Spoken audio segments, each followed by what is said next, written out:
naka wax nañ ci lépp mais li nga xamante ne moom moo ñoom ñoo jàppal tànk Maroc ñu jàpp ne dañoo jàppal tànk Maroc ku ci mel ni FIFA lu ci mel ni li nga xamante ne mooy CAF en tout cas ñoom ñëpp dañoo bëggoon daal Maroc jël coupe bi kut ko kut Cheikh lan moo tax Maroc waroon jël coupe bi. waaw d'abord dama lay remercier ci sa pertinence xam nga yow da ngay def sa liggéey journaliste comme il se devait tey l'ancêtre du journalisme bu ñëwaatoon yow doo changer sa toogaay xam nga kan moo créé métier bi ngeen di def nii kan moo ko révolutionné certes amul créateur parce que l'être humain a toujours besoin de savoir ce qui se passe ailleurs c'est-à-dire di joxalante ay xibaar di dem feneen di découvrir di wax mais ki ko révolutionné mi ngi tudd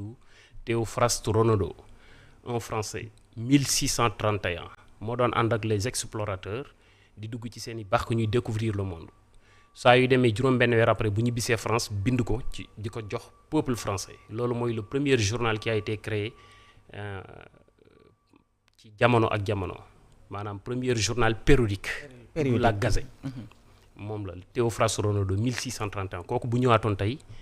dina kontaan ci yow parce que li nga ma laaj mooy nan la ñuy waxtaane Sénégal waxtaan ci Coupe d'Afrique bi mais waxtaan li xew feneen ndax tudd nga Donald Trump loolu dama koy rafetlu di la xamal ni lu manqué lu bari ci journalistes yu Sénégal yow dalu la mooy culture générale te boo ma posé question yi c'est parce que di nga xam li may wax ba lu ci jaarut yoon di nga ma mën a contredire je crois bien oui bon écoute d'abord ci Coupe d'Afrique bi comme ni nga ko waxee damay njëkk a féliciter le Sénégal mais encourager le peuple marocain et di leen xamal ni la plus grande gloire n'est pas de ne jamais tomber mais c'est de se relever à chaque chute la gloire du Sénégal aujourd'hui day succéder ay chutes yu bari yu ñuy jot a am mais on a su se tenir on a su se remettre on a su recommencer à travailler c'est ce qui nous a donné cette gloire aujourd'hui donc loolu àdduna moo ko bëre ak daanu ñooy ànd mais football bi comme ni nga ko waxee mbégte la boo xoolee Fatou li xew bërki démb ci parade bi ci réew mi da ngay xam ni c'est inédit li ma ci jànge mooy amul lenn lu mën a réussir ci àdduna réunir peuple sénégalais de la sorte képp ku jàpp ni sénégalais yoo la ñu gëm wala yoo la ñuy topp da ngay nax sa bopp ak koo mën a doon que ça soit ngay nitu diine que ça soit ngay nitu aada que ça soit ngay nitu politique lii football bi ñu ko créé léegi matugul ñaar téeméeri at ab coupe la coupe bi lu bi nuru benn trophée boo xam ni matul 4 kilos li ci nekk ci or yëpp matul 3 kilos loolu mooy réunir le peuple sénégalais dans son ensemble ndax soo gisee convivialité bi ak engouement bi ak nit ñi ni ñu génnee da ngay xam ni fii sant amu fi place tur amu fi place aada amu fi place cosaan amu fi place le peuple sénégalais yi génn ça veut dire que peuple bi ñu ngi wër leneen lu leen réunir autour de l'essentiel ñu mën ko gëm injecter ci le sens de leur existence pour le développement de notre nation et xawma ndax suñu leader politique yi ak suñu intellectuels yi avec des griffes dinañ ko mën a capter pour réussir ko mu nekk une très très grande fierté mais football bi dafa nekk au-delà du football simple pour CAN bi ni ñu ko organiser déroulement bi da ngay delluwaat tuuti ci ginnaaw depuis 2008 li ñuy wooyee enclenchement au printemps arabe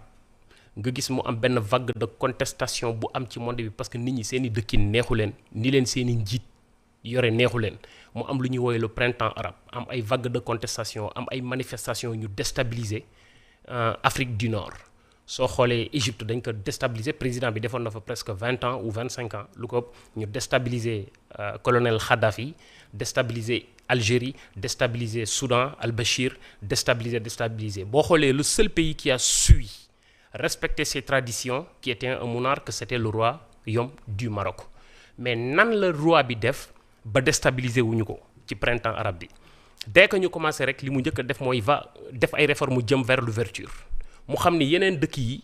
ñiy enclencher début wu contestation yi c'est des organisations politiques mais làqatu ci ginnaaw diine muy les frères musulmans et autres moom mu créé au sein du Maroc jël ay islamistes modérés muy PJD ni leen léegi da ngeen di ñëw yéen ngeen affiché wu ci kanamu peuple bi ba pare réclamer ay réformes yow mu bëggoon a def xam nga une organisation islamique bu ñu ñëwee ne dañoo bëgg a jël réew ba pare di jox jigéen ñi ay lois di leen yokkal seen ay droits di kaasal jeunesse bi di indi ouverture mooy noonu la ñu capter réunir et moom it yemu ci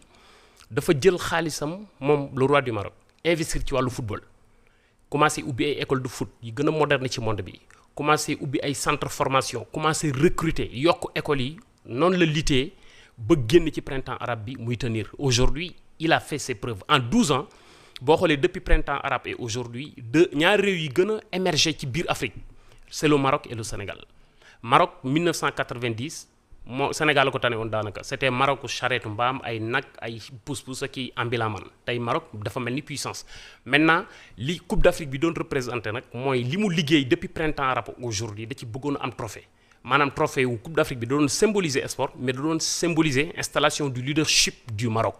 dans notre continent. Vous voyez ce que je suis en train de dire. Donc looloo tax ñu dem ci nag ak corruption malgré quoi qu'il y am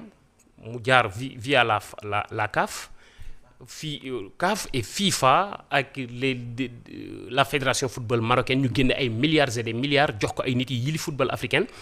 ñu bëggoon a sàcc mbir mi far yàlla dogal ñu tombé ci réew moo xam ne tamit moom it da ko soxloon pour installer leadership am ci Afrique moo tax suñu gaynde yi li ñu def c'est au-delà de football mais dañoo yëkkati drapeau du Sénégal haut la main et tracer la voie. Maintenant je ne sais pas si nos leaders vont capter en grosso modo li may bëgg a tënk mooy wan nañu ni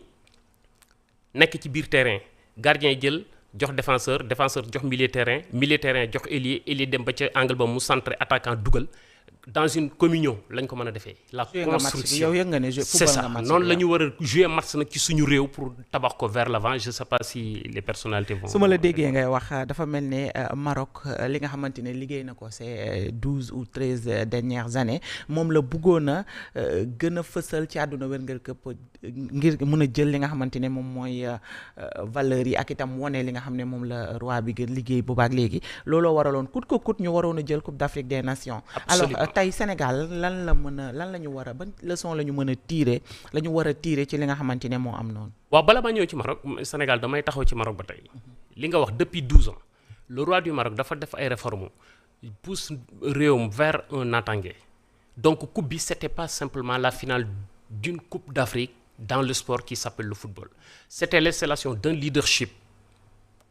yoo xam ne dañ ko bëggoon a muure mbàjjum football jaarale ko ci ay nit muy président wu FIFA président de la CAF yi ñu corrompre ñu jaar ci arbitre yi corrompre leen pour ñu jël coupe bi jox ko Maroc ñëpp dañ ko gis. Mais est-ce que corruption moo nekkoon yoon. non mais oui mais il le fallait parce que le Maroc devait prendre la coupe coûte que coûte xam nga ñoom dañu am ay problèmes instant bi nii malgré développement bi malgré Maroc est devenu attractif di xëcc entreprise yi ëpp doole ci àdduna bi pour muy indi naataange muy absorber ce qu'on appelle une création d'emploi mais daf ci am loo xam ne si dafa am politiquement parlant au sein du monarque dafa am ay problèmes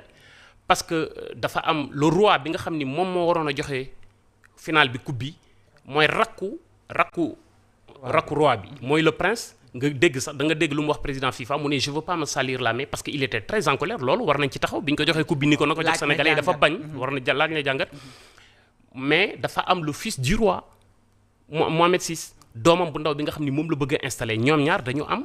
ay crépillage de chignon ci seen biir parce que il est très populaire mooy le petit frère du roi il est très populaire parce qu'il est trop proche du population et il est soutenu par la France et le fils du roi actuel qui est le prince il est soutenu par Israël. Vous voyez ce que je suis en train de avec les États-Unis moo tax appel bi Donald Trump woote ni day créer beneen institution bu concurrencer Organisation des Nations Unies moom nga dégg le roi du Maroc mu joxe baatam ni joxe na accord am loolu bon dinañ ci ñëw dans